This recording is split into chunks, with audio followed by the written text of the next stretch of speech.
Oke, ini konsepnya ya. Jadi investasi itu bukan judi, konsepnya investasi itu juga bukan taruhan, tapi konsep ini seperti kayak orang jual beli. Karena kan memang kalau di platform juga kan tulisannya buy sell gitu ya. Jadi ini Betul. adalah mekanisme pasar gitu. Jadi seperti kayak orang pasar, ada yang jual, ada yang beli. Ada yang pada saat ini aku beli di angka 500, kemudian aku jual di angka 1.500, artinya aku untung 1.000. Tapi ada juga yang aku beli 1.000, kemudian dibilang untung enggak gitu kan ya. Nanti kalau aku jualnya ternyata ada di 3.000, berarti aku untung 2.000 gitu. Karena kalau misalnya aku jual dia bawah satu juta yang tadi aku beli, berarti aku malah kerugian. Gitu ya. Namanya ini mekanisme pasar. Gitu ya. Soalnya makanya disebut dengan pasar modal, gitu ya, bukan taruhan atau meja judi, gitu ya. Oke, Mang Hamti ini apa ya, mudah sekali untuk dicerna buat sobat pindah. Jadi kalau misalnya banyak lagi yang bertanya, gitu ya, apakah investasi itu sama aja dengan judi? No, enggak, gitu ya. Kemudian pertanyaannya, karena hari ini kita ngomong tentang investasi secara halal. Balik lagi nih Bang Hamsi, quote unquote banyak juga sih klien-klien yang nanya gitu ya, konsultasi Parisa, Riz, aku tuh mau berinvestasi tapi aku punya yang apa halal-halal aja. Tapi pertanyaannya, saham-saham atau reksadana saat ini yang labelnya syariah itu benar-benar halal apa enggak sih Bang Hamsi? Silakan. Oke, selama itu masuk efek syariah yang sudah ditentukan oleh Majelis Ulama Indonesia, kita menganggap itu adalah efek yang sudah sesuai dengan syariah. Terlepas kriterianya masih banyak hal yang berbeda pendapat ya. Kenapa misalnya tadi masih ada utang berbasis bunga yang ditoleransi, kemudian masih ada pendapatan halal yang ditoleransi. Itu adalah ijtihad ulama yang setiap negara itu berbeda. Bahkan di Malaysia yang katakanlah paling tanda kutip ya, paling restrik gitu, paling ketat dalam industri halal atau industri ekonomi syariah, mereka masih mentoleransi itu. Ada yang 5-10% pendapatan halal, ada yang 30%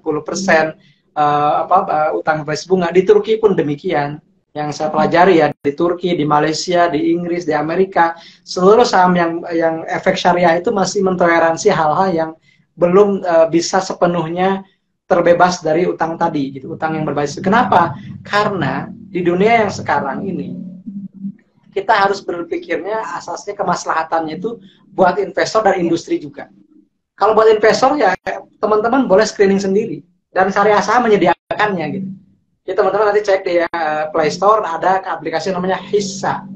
Hissa ini kita punya tim yang menyeleksi 800 lebih saham yang ada di bursa. Itu berdasarkan pendapatan non halal dan utang berbasis bunganya. Ini nggak ada di sekuritas manapun, Kak. Jadi kita nggak masuk bisnis brokerage, kita nggak masuk misalnya jual beli saham, tapi kita filling the gap-nya itu syariah saham membuat aplikasi yang bisa men-screening utang halal, utang berbasis bunganya berapa persen nih perusahaan ini.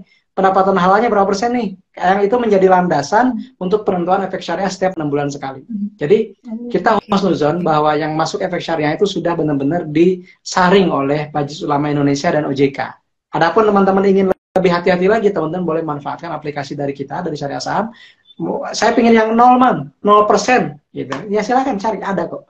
Ada yang 0% utang berbasis bunga misalnya, ada yang 0% pendapatan halal itu ada.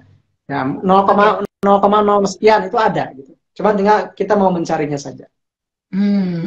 Oke, artinya kalau misalnya balik lagi bertanya apakah ini halal, haram dan lain-lain gitu kan ya, otomatis gitu ya, ini tuh sudah melewati track record misalnya dari majelis apa? Udah screening ya, udah melewati screening gitu ya dari majelis MUI gitu kan ya, kemudian udah lewat juga dari otoritas jasa keuangan gitu. Nah, tadi Syariah Saham pun memiliki satu aplikasi yang membantu kita masyarakat Indonesia yang memang pengen tahu nih tingkat utangnya jam 30% dong gitu ya. Yang 0,0 sekian ada enggak gitu? Ada, tinggal dicari gitu ya. Jadi bisa gunain aplikasinya Syariah Saham nih gitu. Biar Sobat Pina juga bisa berinvestasinya gitu ya, jadi lebih paham gitu. Jadi nggak bolak-balik ketika Mang Amsi isi di acara A, B, dan C selalu ada pertanyaan, itu halal gak sih Mang Amsi gitu? Kayaknya capek Mang Amsi ngejelasin yang gitu kan ya. Oke. Mang Amsi ini ada pertanyaan dulu. Iya kan? Capek nih Mang Amsi. Mang Amsi ini ada pertanyaan lagi. Oke, ada anggapan bahwa berinvestasi di produk syariah itu returnnya kecil. Bagaimana dengan tanggapan Mang Asik terhadap pernyataan tersebut? Karena banyak sekali masyarakat Indonesia yang mencoba untuk hijrah secara finansial, tapi juga masih berharap keuntungannya tinggi, meskipun itu dia berinvestasinya di saham-saham atau produk-produk yang investasinya syariah. Gimana nih Mang Amsi? Lagi memang manusia nggak pernah puas ya Mang Amsi ya gitu. Menariknya pertanyaannya, tapi kadang orang mengatakan itu tanpa data ya. Padahal secara data itu 2022 indeks yang paling positif itu indeks saham syariah Indonesia. 15% year on year-nya 15%. Ketika IHSG itu bahkan minus. IHSG minus, LQ45 minus. Isi malah 15% plus gitu. Di tahun kemarin ya, di tahun 2022. Kemudian di masa pandemi, BRIS itu dari 150 ke 3.900. Di era bank digital, kita tahu ada Bank Aladin Syariah, berapa ratus persen tuh naiknya. Di era batu bara, berapa persen kenaikan misalnya Adaro, kenaikan ITMG. Cuma yang menjadi masalah itu bukan masalah instrumennya lagi, teman-teman. Masalahnya momentum timingnya tepat gak belinya. Begitu. Jadi sebenarnya yang namanya instrumen syariah itu beriringan dengan yang konvensional. Tinggal kita pilih aja, misalnya di batu bara, bumi nggak syariah, tapi PTBA syariah. Ini momentumnya batu bara lagi menaik, ikut aja momentum itu, naik kok, ratusan persen naik. Gitu. Dan terbukti 2022 karena saham batu bara banyak saham syariah, indeks saham syariahnya naik juga. Kan seperti itu. Ketika era bank digital, orang rame Goto, Arto ya, kita juga punya BAN, Bank Aladin Syariah. Ada yang syariahnya gitu. Jadi setiap ada teknologi waktu itu ramai, misalnya ada Goto, ada Buka, MTDL juga naik. Itu syariah gitu. Jadi kita tinggal milih stock by stock, misalnya saham mana yang ketika ada industrinya diuntungkan, sahamnya syariah gitu. Kan seperti itu sebenarnya strateginya seperti itu. Ini masalah strategi, bukan masalah instrumen. Kemudian masalah dibandingkan dengan yang convert. Sekarang sukuk yang paling tinggi returnnya ya sukuk mana?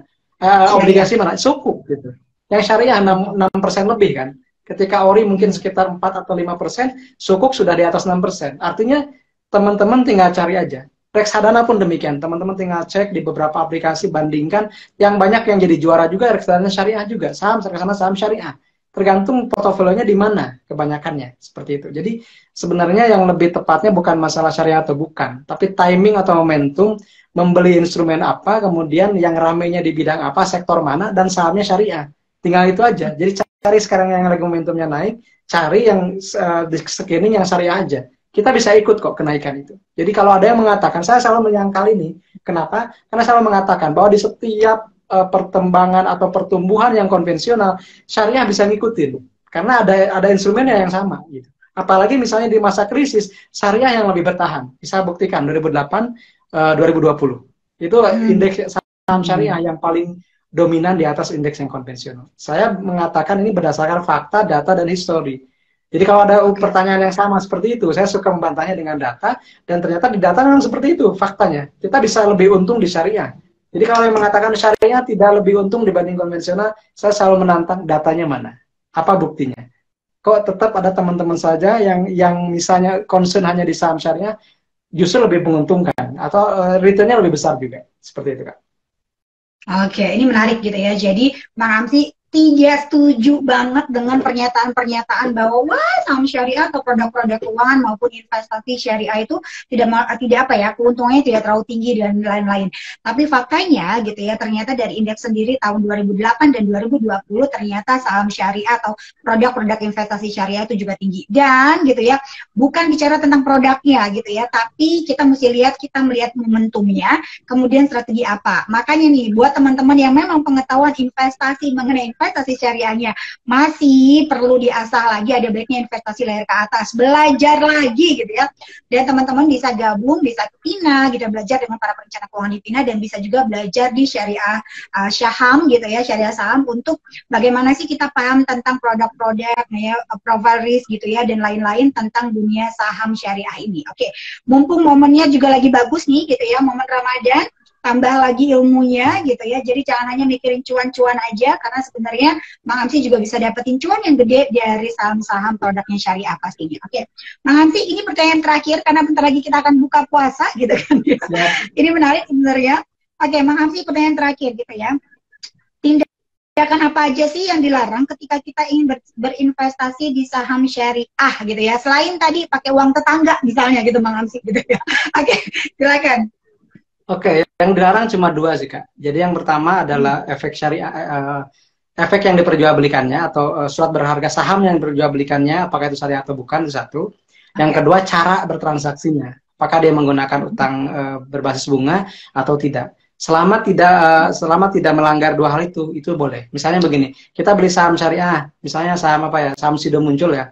Kita beli saham syariah Sido Muncul tapi pakai utang, itu nggak boleh. Atau kita beli saham BBCA, itu nggak syariah, meskipun nggak pakai utang juga nggak boleh. Jadi dua syaratnya harus terpenuhi. Efeknya syariah, cara transaksinya syariah. Itu mungkin Kak. Oke. Efeknya syariah dan cara bertransaksinya juga harus syariah. Jadi buat Sobat Pina yang tadi gitu kan ya efeknya nggak syariah ya nggak bisa. Apalagi kalau misalnya cara transaksinya juga nggak syariah alias bukan duit kalian tapi duitnya dari duit orang dan lain-lain atau berutang juga nggak bisa gitu kan ya. Oke, Mang Hamsi nggak kerasa 1 jam juga nih kita membahas tentang hijrah finansial dengan investasi halal. Mang Hamsi juga udah berbagi informasi dan lain-lain gitu ya, dan daging banget gitu ya, ternyata masih banyak gitu ya Sobat Pina, bahkan masyarakat di luar sana yang memang kita harus edukasi itu pelan-pelan, bertahap. Investasi aja bertahap, apalagi kita edukasi tentang keuangan, mesti bertahap juga. Dan Sobat Pina, semoga nanti Pina dengan Syariah Saham bisa bisa semakin berkolaborasi untuk membantu Sobat Pina mengedukasi, memberikan literasi gitu ya, bagaimana sih kita berinvestasi dengan tepat, khususnya di produk-produk yang syariah. Oke, Mang Hamsi, ada pesan nggak nih buat Sobat Pina yang saat ini masih maju mundur untuk berinvestasi di produk-produk investasi atau keuangan syariah? Silakan. Oke, Indonesia itu sudah lebih dari 3 kali berturut-turut menjadi the best Islamic capital market in the world. Jadi pasar modal syariah terbaik di dunia. Nah, dari sejak 2019, 20, 21, 22 gitu ya. Sudah berturut-turut. Jadi tidak ada lagi alasan untuk kita tidak terlibat, stop jadi pengamat, bahkan penghujat, tapi mulailah menjadi penikmat. Terima kasih. Stop menjadi pengamat, stop menjadi penghujat. Yuk sekarang saatnya untuk kita jadi penikmat. Oke, singkat, padat, dan kena banget kayaknya gitu ya. Oke, karena biasanya banyak orang, ngapain investasi? Julidnya aja ya, Mang Hamsi gitu kan ya.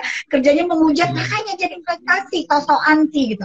Oke, waktunya lah ya kita menjadi seorang investor. Karena pada akhirnya kita akan menjadi investor gitu ya. Oke, Mang Hamsi atas nama Pina aku mengucapkan terima kasih. Dia sudah berbagi ilmu buat Sobat Pina. Thank you juga buat Sobat Pina semuanya yang sudah standby ngikutin Pina dan Syariah Saham, berbagi ilmu tentang hijrah finansial dengan investasi halal ala Mang Hamsi pastinya. Semoga bisa bermanfaat buat kita semua dan semoga ilmunya nggak berhenti pada saat hari ini aja. Semoga yang dengerin juga berbagi kembali ilmunya sehingga pahala kita jadi berlipat-lipat karena memang ini adalah bulan Ramadan. Kita juga mengucapkan selamat menunaikan ibadah puasa. Semoga lancar-lancar, sehat selalu. Keuangannya juga aman, saham-sahamnya juga aman, dan bisa senyum di Hari Raya Idul Fitri karena memang mendapatkan keuntungan bukan hanya berpuasa 30 hari ke depan gitu ya, tapi memang karena saham-saham yang kita pilih juga mengalami yang namanya kenaikan gitu ya. Oke, Mang Hamsi atas nama Pina, thank you, terima kasih. Kurang lebihnya mohon maaf, semoga nanti kita bisa berkolaborasi kembali. Terima kasih semuanya. Assalamualaikum. Salam, makasih Kak. Thank you Mang Hamsi.